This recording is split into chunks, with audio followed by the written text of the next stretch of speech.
두껍고 타이트한 코끝 피부가 이제 복코의 원인이 되고요. 또 하나는 이렇게 두껍고 타이트한 피부 때문에 물려버리게 되죠.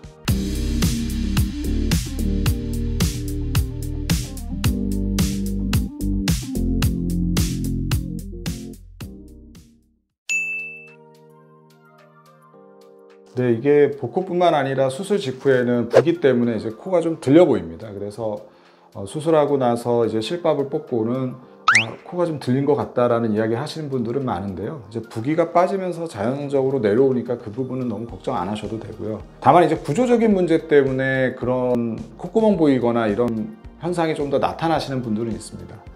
이제 이분 같은 경우에는 복코 개선을 원하셨는데요. 선천적으로 콧볼 자체가 작습니다. 작다 보니까 위로 이렇게 올라가 있죠. 이제 저희가 이거를 이제 전문 용어로는 비익태축, 용코라는 표현을 쓰시죠. 그러면 이런 분들이 실제로 코가 들렸느냐? 코가 들리지는 않았지만 선천적으로 콧볼 자체 조직이 작다 보니까 콧볼이 위로 올라가 있고 그래서 좀 더 콧구멍이 보일 수는 있습니다.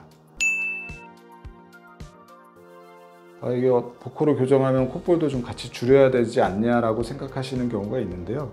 물론 이제 그래야 되는 경우도 있지만 이제 항상 그렇지는 않습니다.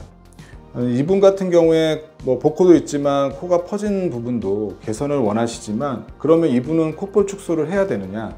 밑에 사진에 보시면 생각보다 콧구멍이 크지가 않죠. 이런 분들은 복코를 교정한다고 또 코끝을 너무 많이 높이다 보면 콧구멍이 너무 좁아지면서 위로 너무 길어지다 보니까 부자연스러워질 수 있죠. 이제 그런 것도 고려해야 되고요. 결국에는 콧볼에 살이 좀 두꺼운 거죠. 이런 경우는 사실 이 두께를 조절할 수 있으면 좋겠지만 그런 부분에 한계는 있습니다. 그러면은 이런 분들은 콧볼 축소를 하다 보면 오히려 콧구멍의 모양이 부자연스러워질 수 있기 때문에 콧볼 축소를 하면 안 되겠죠. 콧볼 축소를 하는 과정에서 뭐 연골 이식이나 이런 방법을 통해서 코끝이 좀 높아지는 경우가 많고요. 그러다 보면 콧볼이 2차적으로 같이 딸려 올라가면서 콧볼 축소를 하지 않아도 퍼지는 부분이 좀 개선되는 경우가 있습니다. 그래서 콧볼 축소를 반드시 해야 되는 것이 아니라 복코를 교정하는 과정에서 어느 정도 개선될 수 있는지, 그리고 실제 콧구멍의 크기나 이제 모양을 보고 이분이 정말로 콧볼 축소에 적응증이 되는지, 콧볼 축소를 통해서 얻는 부분이 충분히 있는지에 대해서 평가가 필요하고요. 수술은 비교적 간단하지만 결과를 되돌릴 수 없기 때문에 콧볼 축소 시행 여부는 좀 더 신중하게 선택해서 시행되어야 됩니다.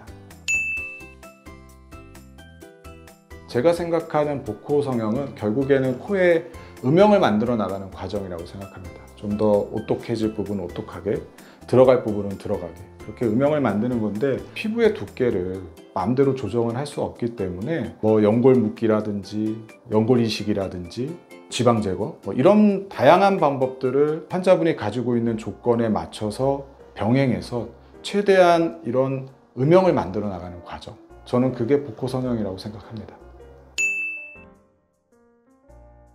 복코 성형 관련해서 이제 후배들이나 이제 동료들한테 뭐 자문이나 질문들이 들어올 때는 제가 이제 항상 하는 이야기는 복코 성형할 때 절대 과하게 수술하지 마라. 특히 이제 조직 제거를 조심하라는 이야기를 합니다. 제 스스로 항상 머릿속으로 생각하는 거는 그냥 너무 코끝에만 집중을 하다 보면 코와 코 전체 또는 얼굴 전체와의 그 밸런스를 잊어먹기 쉽기 때문에 나무만 보기보다는 전체의 숲을 보면서 수술을 하고자 노력하고 있습니다. 네, 지금까지 복코 성형에 대해서 상담 오신 분들이 많이들 물어보시는 질문에 대해서 정리해서 말씀드렸습니다. 뭐 그 외에도 궁금하신 부분들이 많으실 텐데요. 댓글을 달아주시거나 아니면 병원으로 문의를 주신다면 제가 최대한 성심성의껏 답변을 드리도록 하겠습니다. 지금까지 다른 성형외과 전문의 송진우 원장이었습니다.